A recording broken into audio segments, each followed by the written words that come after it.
Hi guys, welcome to How to Maximize. In this video, I will show you how to connect Shopify with Amazon. To start, open your Shopify account.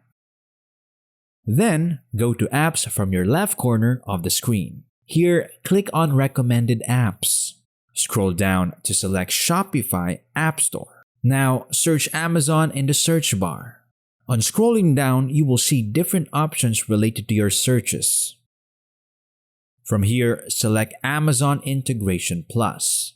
Click to open it. Now, click on the Add App. This will redirect you to your Shopify account.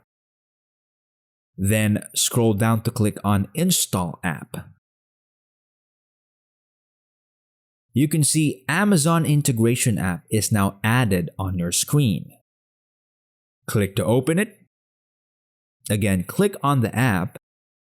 You can see all the related options on your screen. Good to connect and select Connect the app to Amazon.